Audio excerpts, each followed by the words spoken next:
Hey there, welcome to Creators Wanted. Thanks for being here. Go ahead and get comfortable, but not too comfortable. We're just getting started, but we're planning on having a little bit of fun. Because while we all might be at home, we're definitely going places. Today is about opportunities. I guess when you think about it, every day is an opportunity. But this one's different. This is about your future and the future of manufacturing, and how you can be a part of it. You see, creators and the things they create are all around us. But manufacturing is more than just making. It's about problem solving and meeting challenges. And this year, there's been no bigger challenge than the global pandemic. Manufacturing has been an essential part of seeing us through the crisis. It's provided a means of production and delivery for treatment and preventative care. Creators and their resourcefulness and resolve have been a critical part of that. And we're going to continue to need them as we move forward. But moving forward means finding more creators. According to the Manufacturing Institute and Deloitte, there's so much to do that we're going to need millions of them. And we have a plan for finding them. Events like today's are the first step. We want to reduce the skills gap in the US, and in doing so, increase the diversity of the manufacturing workforce. And if we're going to do that, people have to know what's out there, right? We want to show creators like you the kinds of careers that are available. Chances are, there are some great ones right in your backyard. Careers with competitive salaries, room for growth, and most of all, work that's meaningful. It's time. It's time to rethink a career in manufacturing. It's time to reconsider what it means to be a creator. It's time to make the future. We're glad you're here.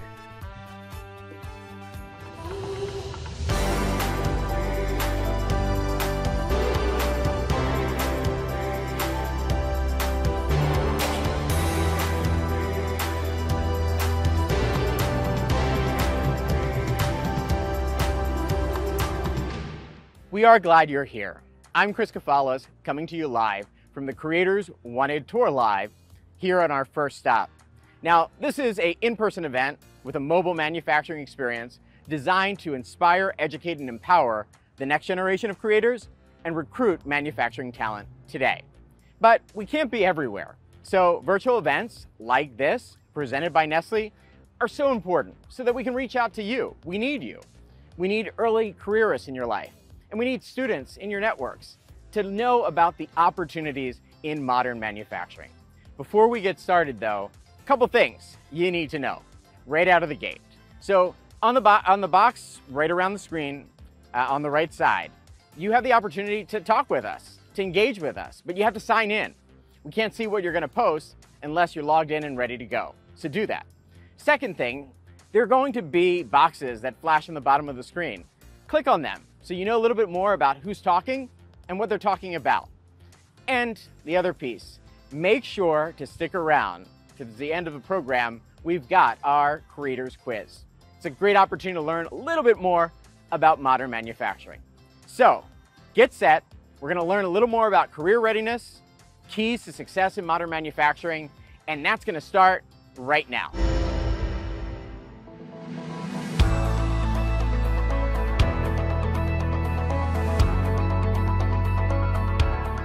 Hey, Jerry, we're at the Creators Wanted Live Tour, and so this is time for us to take 5 here on this program.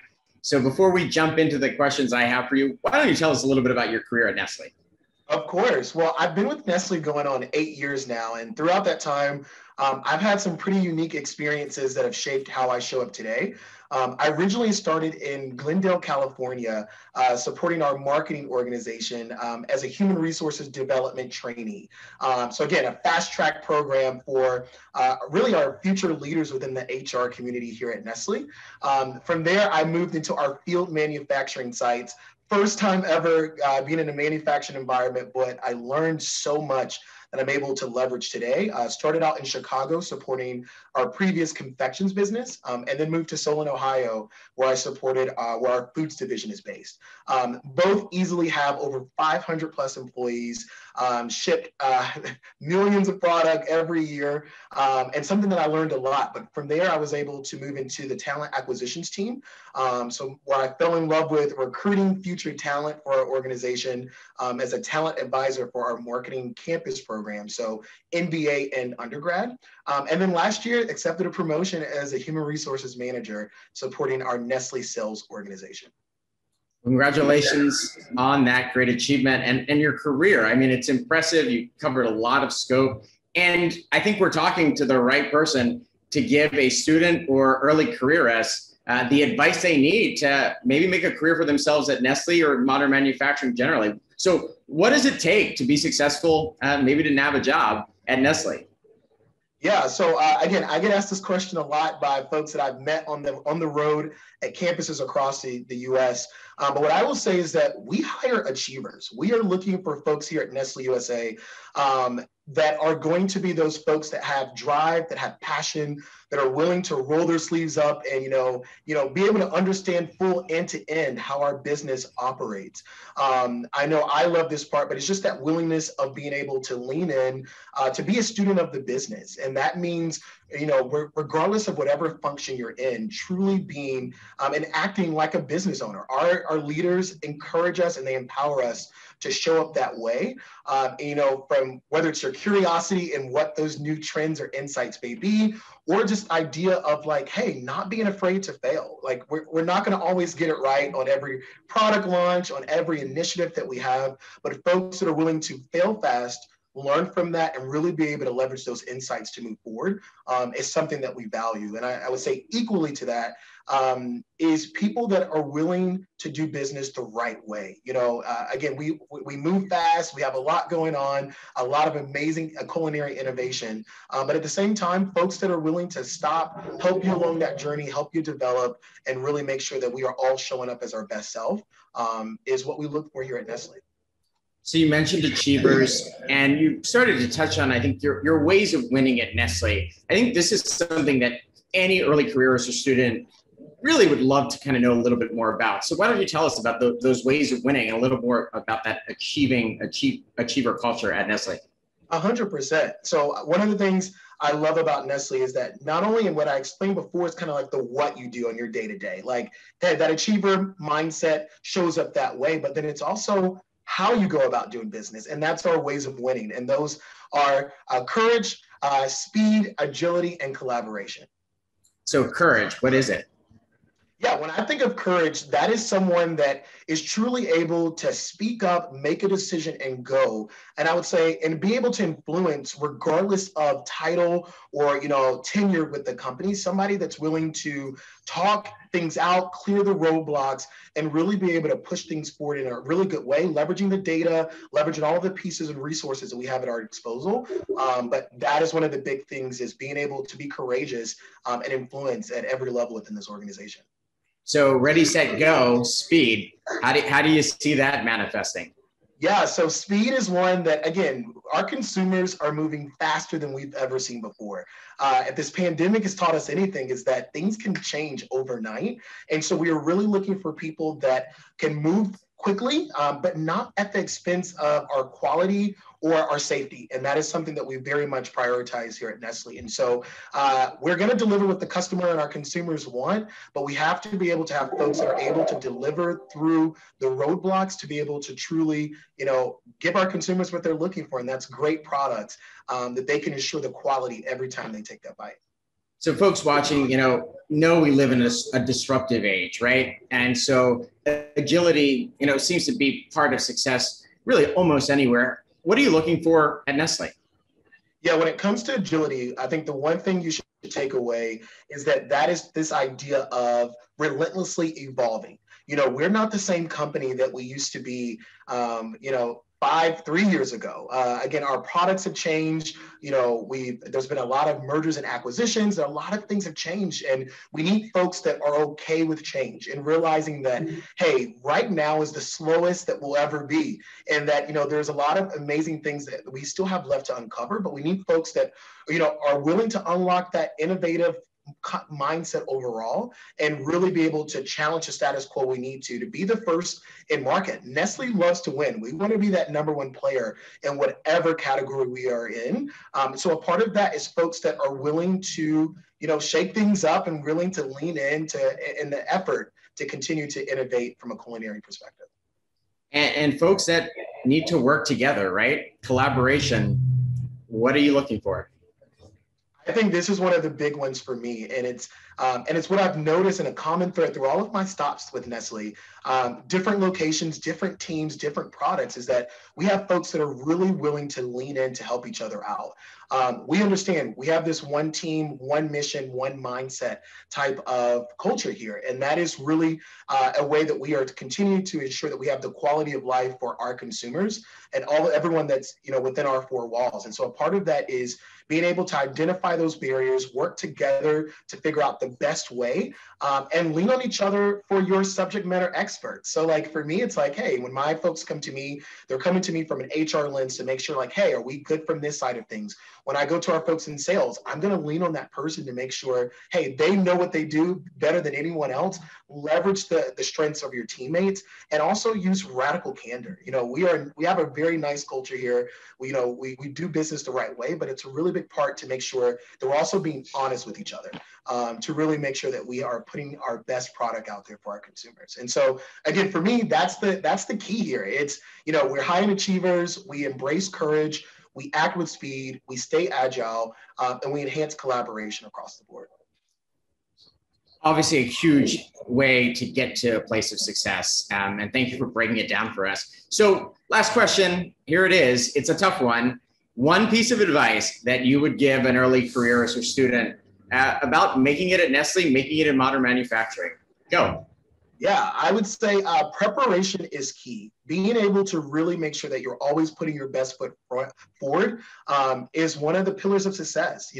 I didn't come into Nestle with a lot of manufacturing experience or experience with food at all. Again, I'm a consumer, and that's half the battle there, to be able to really understand what's happening out there, where our folks are going. So always prepare yourself, always have excellence at the top of your mind. How can I always deliver the best results and really do it the best way? It's going to be pivotal for an awesome career here at Nestle. Bottom line, Nestle is looking for achievers like Jerry. Jerry, thank you for joining us. Really appreciate it. We've got our quiz up next.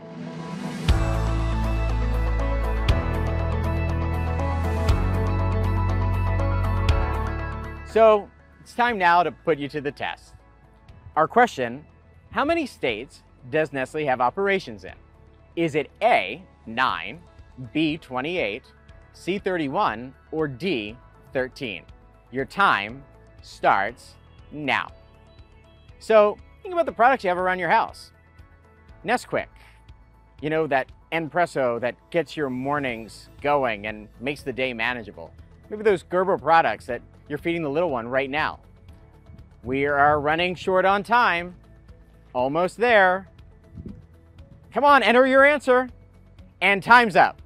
So, was it A, 9, B, 28, C, 31, or D, 13? The correct answer is 31. Didn't get it right this time? There's always next time on Creators Wanted.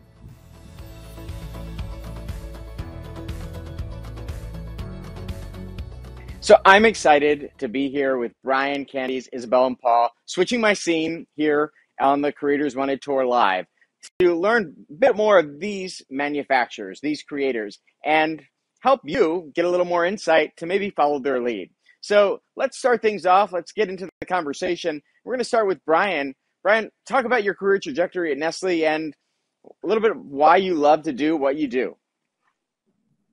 Yeah, I've actually started with Nestle through a job fair at college, and it was pretty cool. I was walking down the hallway and saw that Nestle was there, and I said, man, that'd be a lot of fun to make some chocolate for Nestle. And I still haven't made chocolate within 20 years I've been with Nestle, because I soon realized after that how big Nestle really is, and how that it's the world's largest food company. But I've been with manufacturing for the entire time. I love it. There's nothing better than setting a goal out there, and you can see the instantaneous results, even on a daily per hour basis at times. So it's really cool to see that. A lot of satisfaction, and the really teams coming together to excel at it. Brian, great to meet you. So, Candice, why don't you tell us a little bit about why you love to do what you do? Hi, everybody. My name is Candace Lawrence. I have been with Nestle it'll be 15 years this month, so that's really exciting. I can't believe that much time has gone by. I would say that what I've loved most about working at Nestle, I think, Brian, you hit the nail on the head, is even though we say it's the world's largest food and beverage company, to actually see it in fruition and see the many products that we make and be really proud about what we do is a pretty cool thing, especially when you see one of your products on the shelf and know that what you're making is ultimately bringing families and or friends and or creating occasions that are pretty awesome. So I've enjoyed my 15 years here and look forward to many more. Awesome. Okay, Isabel, it's your turn. I'm Isabel Simon. I've been with Nestle for about 10 years. I've had the opportunity to work across 3 different production facilities, and I did a short stint in corporate as well. I love coming to work every day because I love working as a part of a team. I played a lot of team sports growing up, and I love seeing a goal out there and going and getting it with a number of different people and working together to realize the objectives that we all have together. Thanks, Isabel. So, Paul, you're batting cleanup. Tell us a little bit about why you love to do what you do at Nestle as a modern manufacturer. Yeah, so I'm Paul DeBartolo. I've been with Nestle going on 17 years, almost there. And I've been in 5 different facilities across 4 different states. And I have to say that the people are what makes Nestle go.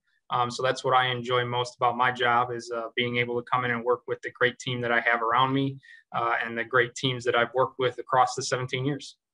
So, Paul, fascinating story in the sense that you started at Nestle right out of high school. Can you tell us a little bit about your career path at Nestle, maybe what challenged you or made you more excited about coming to work every day? Yeah, so like you said, I was kind of driving around looking for a job after high school, and I actually knocked on the back door of the warehouse and filled out a paper application and started as a frontline order selector. And initially, it was just the challenge. It was a competitive environment with the team there. It was fun to kind of compete against the other order selectors. But then I started to see that it was a company that really was investing in the people that worked hard for them. And a lot of the leaders that I worked for at the time saw a capability in me that I actually didn't know I had, and saw leadership ability in me and really invested in me and allowed me to fail forward and make mistakes, but learn from them. And I kind of just decided, hey, let me see how far I can take this. And here I am, 17 years later. So, Paul, I want to touch a little more on something you just said. You said that there were people around you who saw more in you than you necessarily saw in yourself. Was there a particular moment or a challenging situation where you kind of learned a little bit more about yourself in that situation, and maybe it helped you grow in an unexpected way? I can think of one moment in particular. So when I started, I eventually worked my way up to supervisor, and I was your pretty stereotypical, rather arrogant 22-year-old. And I thought I was basically could do no wrong.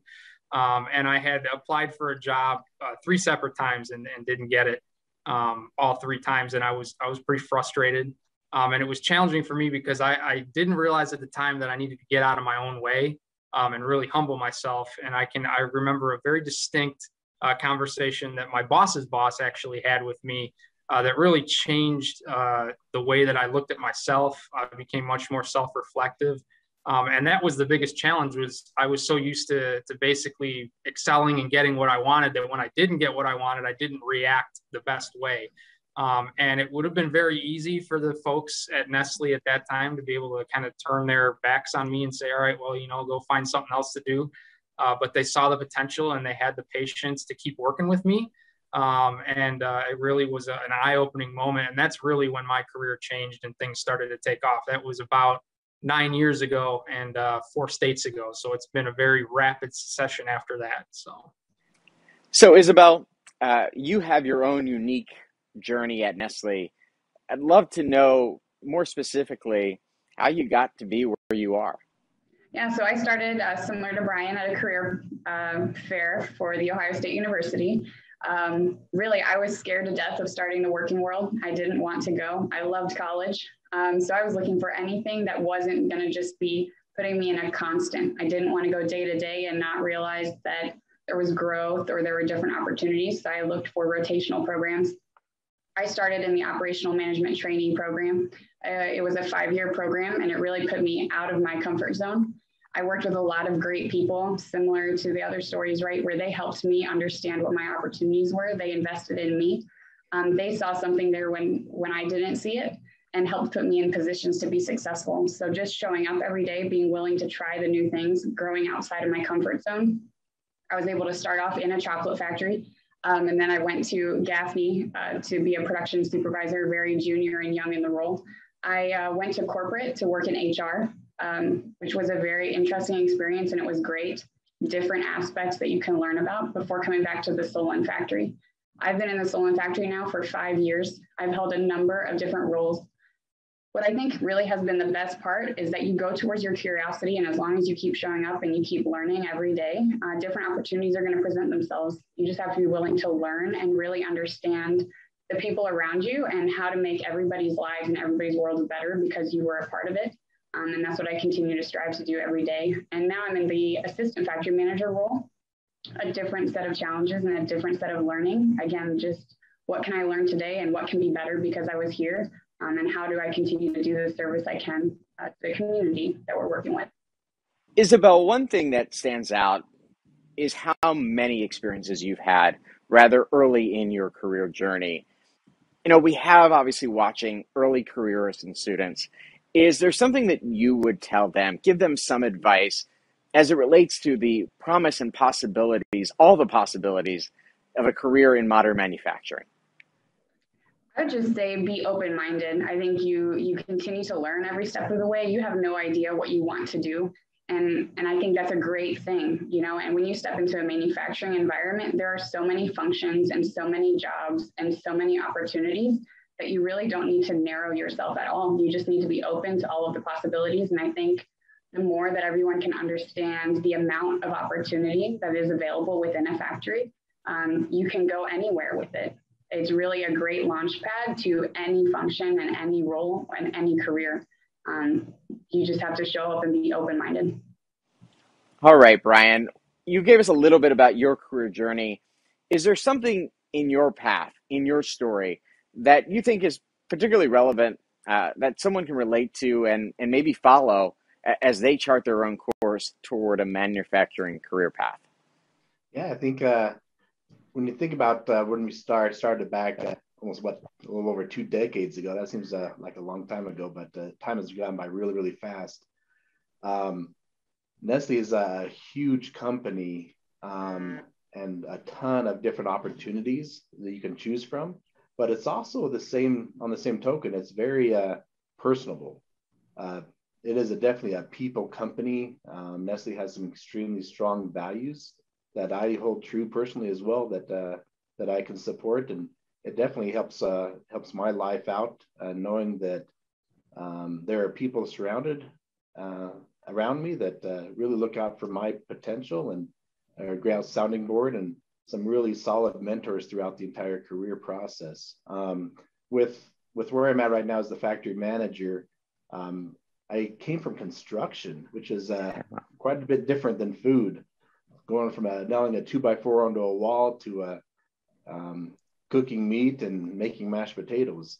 I mean, it's completely different, but it's the same kind of process to where you can see some pretty cool fruits at the end of your work or your labor. And very similar to what Isabel said, I started as a management trainee, worked in multiple different departments, really understanding and well supported by the coworkers within the company.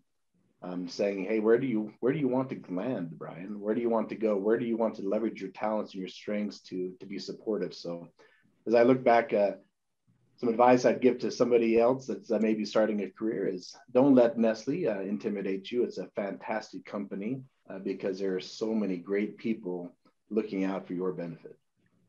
That's amazing, Brian. Obviously, we're hearing the amount of folks out there who have your back or looking out for your career journey at Nestle is certainly something that I think our early careers and students can take with them from our talk today. So Candace, you'd have the benefit of hearing from Brian, of hearing from Isabel and from Paul a little bit more. What would you add about how you are where you are today? No, I think hearing everyone's story is great, because what it shows about Nestle and your ability to grow into the company is that where you start may not necessarily be where you finish. And I'm definitely not saying that I'm finished right now in my career. I'm still trying to decide what I'm going to be when I grow up. However, when I started in Nestle, I started as a part of an acquisition. So it was when pizza was purchased by Nestle from our then co-parent. And I started out as a product developer. So I'm a food scientist and chemist by nature. And so as a part of product development, I was responsible for commercialization, the development and commercialization of a lot of products that we see out in the store when it comes to frozen pizzas for DiGiorno, Jack's, California Pizza Kitchen, all of which are great brands, of course, of all the things that we make. I might have eaten one or two of them over the years. Maybe a couple. And what was so interesting about it, as Brian had mentioned, about people who are really supportive of you throughout your career. Over my 15 years, I've had the great opportunity to have quite a few mentors. And I had a mentor come to me at a time and say, hey, you know what? I think with your skills, you would do well in the manufacturing realm. And my immediate response was, are you kidding me? It was never a path that I thought that I would be interested in, that I'd be motivated by, or that I could actually excel in. And so even though that individual saw something in me that I saw in myself, what I really appreciated is that a company like Nestle actually gave me a chance. Here's this person who has no manufacturing background, no experience or expertise, but we see certain things within her that we think could bode well.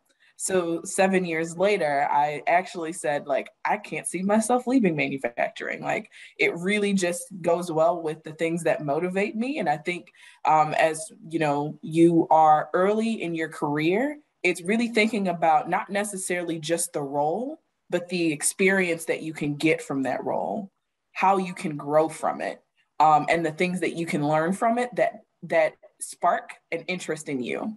So no matter the title, no matter what you're doing, if it sparks a fire in you, you'll find a passion behind it. And that's what I have been able to do as a part of manufacturing. That's great advice for anyone looking to get into modern manufacturing. One thing I don't want to miss in this conversation is the role that technology, creativity, and innovation play. Candace, as you look at your career and what you do, can you talk about the role creativity, that drive for innovation, maybe adds to your love for manufacturing?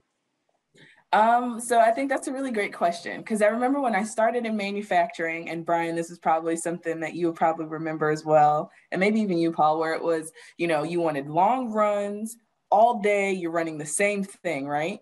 But we realized that as a consumer, myself, is changing. I want something different. I wanted something different on my pizza. I wanted a different meal other than just what we typically saw every single day. So from an innovation standpoint, it's how do we keep up with our competitors? How do we keep up with what we're seeing in the market? And in order to do so, we know that we as a company have to be innovative. We don't want to be stuck in the same rut doing the same thing, because our consumers will go somewhere else. And so if we want to keep them for a long time, how do we become more and continue to be more innovative in our practices and our approaches and our products, but then also in our processes, right?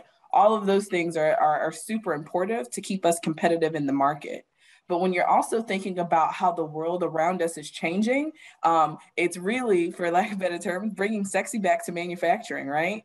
people see things on TV and they see like how things are made and everything looks really cool. So if you come into the world's biggest and largest food and beverage company and you're seeing technology that is extremely outdated, it's not going to feel as connected. So what we're working through and really trying to evolve as a company is how we continue to be innovative in that space and allowing technology to help us go into realms that maybe we hadn't explored before.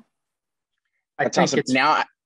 I think it's funny that you would mention the SKUs, because as being the guy downstream, I used to sit there and wonder, what is this that they're sending me now? Who's going to buy this? And then you start to see it change. And I think that's what makes it exciting coming into work every day when you talk about innovation, is especially with all of us, how long we've been with the company, to see where it was to where it is now, and then think about where it's going to. It's like, wow, we're just at the cusp of where we can really, the potential that we can really unlock with the business here and continue to push forward and innovate. Right. And it's like, people will love I keep using pizza as an example. I should probably use baking as an example, since I'm heading that category. But people will always love their chocolate morsel, right? It will always be a staple in the household. But if you gave me like a pumpkin latte spice cafe espresso one time to spice it up a little bit, that keeps my interest as well. So Isabel, Candace, you brought up pizza. I actually worked in a pizza factory for a couple of years, and it was really cool because they asked, hey, what kind of pizzas are out there you really like, and solicited a lot of feedback from the workforce. And it was really fun to walk down the aisleway in the grocery store and say, hey, we came up with that idea and saw it on the shelf, and take it home and share it with your family and friends, and they love it as well. But it's really cool to see that going from concept to the shelf into the homes of our consumers. It's really awesome to see that. So I'm not going to ask everybody else to come up with a Justin Timberlake song to capture their sage advice. But I am going to turn to Isabel to kind of take us through maybe what might be the top skill or skills that it takes to really be successful in modern manufacturing. I think really it's about understanding and being able to influence those around you through example, and understanding what people need. So it's hard to pick one thing, but I think being able to understand and learn yourself and learn about those around you ends up being very, very important, no matter the role and no matter the project.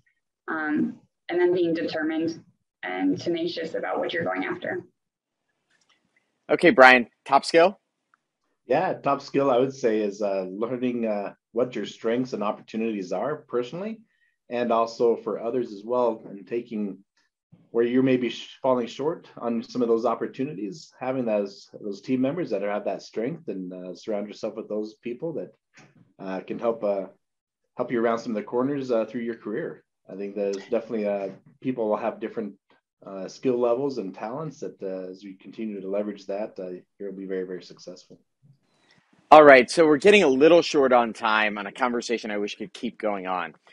I want to do a little bit of a lightning round and get some quick answers on some, I think, pressing questions that could help someone as they're making some decisions on their career choices. As you look back on your own career journey, if you had to go back to your 18-year-old self, what advice would you give yourself at 18? Candice? It would have to be never say never. Had I think with each pass of my career, I've taken on different and challenging roles such that that I never thought I would be in them.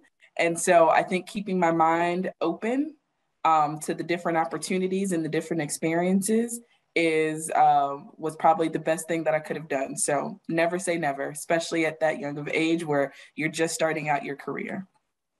All right, Paul? I could think of probably about 1,000 things I would tell my 18-year-old self. But the number one thing I would say is be humble and be self-reflective. Take ownership in everything that you do. Look back on the successes that you've had and think about how you can replicate that, but also look back at your opportunities and what you did wrong and how you can tweak from there. All right. So, Brian, what do you tell your 18-year-old self? Don't put a ceiling on yourself or others.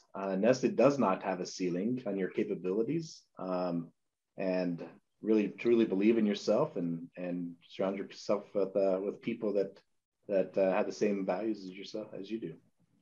So before entering the Ohio State University, Isabel, what would you have told yourself?